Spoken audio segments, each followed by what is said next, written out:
For more now, we turn to Susan Page, the Washington Bureau Chief for USA Today. Thanks for joining us, Great Susan. to be with you. So we have President Trump. He is in France right now.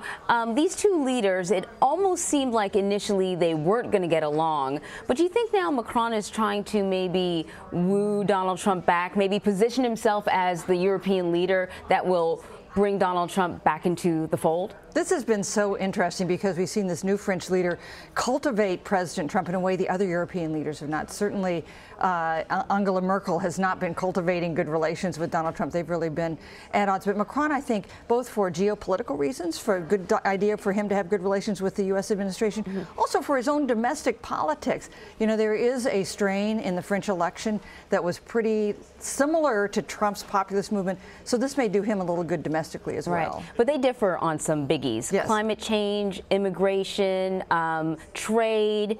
Is there a place where they can find common ground? Well, maybe. And in any case, it's not a bad thing to have cordial relations or working relations with the President of the United States, no matter what you think about his policies. Right.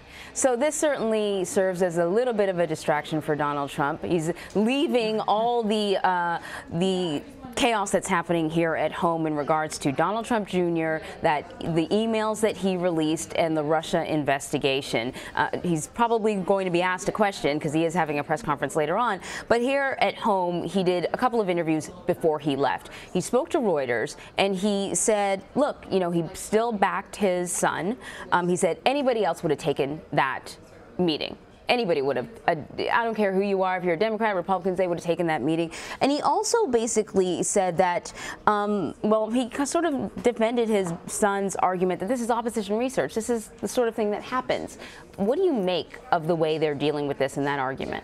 You know, I've covered 10 presidential campaigns, and it is true that opposition research is part of every one of those. Every candidate tries to find out what he or she can about the opposition. But this is not normal practice. It is not typical for a campaign and for someone in the highest ranks of the campaign to meet with a representative, someone who's a go-between for a foreign government and a hostile foreign government. This is not politics as usual, and it is you hear people who've run campaigns, Democratic and Republican now, pushing back against the idea that this is the kind of thing that happens all the time. That's just standard opposition research. It is not. This is a different. This crosses a line that, so far as I know, has never been crossed before at the top ranks of American politics. Yeah, in fact, this is what you wrote, that the release of those emails was the most serious questions about improprieties in the presidential election since Watergate. Do you think these emails were a bombshell? I do. I think this is a watershed week in this investigation, because now it makes it clear that it is now impossible for the Trump campaign to deny that they were aware of Russian efforts to meddle because of these emails. And they were eager to participate. Now, we don't know what happened next. We don't know what information might have been provided or if they did something about it. But one thing that's happened, even since these emails were released just this week, we've had 2 other stories on totally different topics relating to the Russia investigation that are very tantalizing and provocative. One about, as far back as 2015, U.S. intelligence agencies were interested in conversations they were hearing with Russians involving Trump associates. That was in the Wall Street Journal. And McClatchy has a story about whether the digital operation of the Trump campaign, which was overseen by Jared Kushner, actually provided information to Russian interests who were targeting key states, even key precincts. So it's clear that this is an investigation that's going to be around for a long time. There are going to be a lot of things to explore. It is impossible to predict at this point where it's going to end up. All right. And meanwhile, there is work being done on Capitol Hill.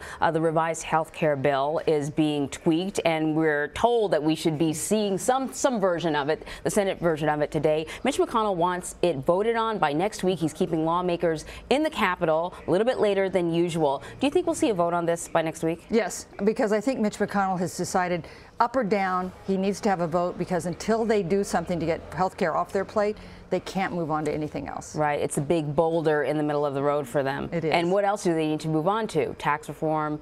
Well, first of all, they're budget. going to need to raise the debt ceiling, and they're going to Right. need to fund the government. The government runs out of money at the end of September. So there are some issues that are really pressing. And of course, they want to do tax reform. They want to do a defense bill. They want to do more confirmation hearings. So there's a lot to be done. And in fact, this has been a surprisingly ineffective operation for unified government control. Republicans now control the House, the Senate, and the White House. Not one major piece of legislation has yet passed. Susan Page, thank you so much for joining us. Thank you.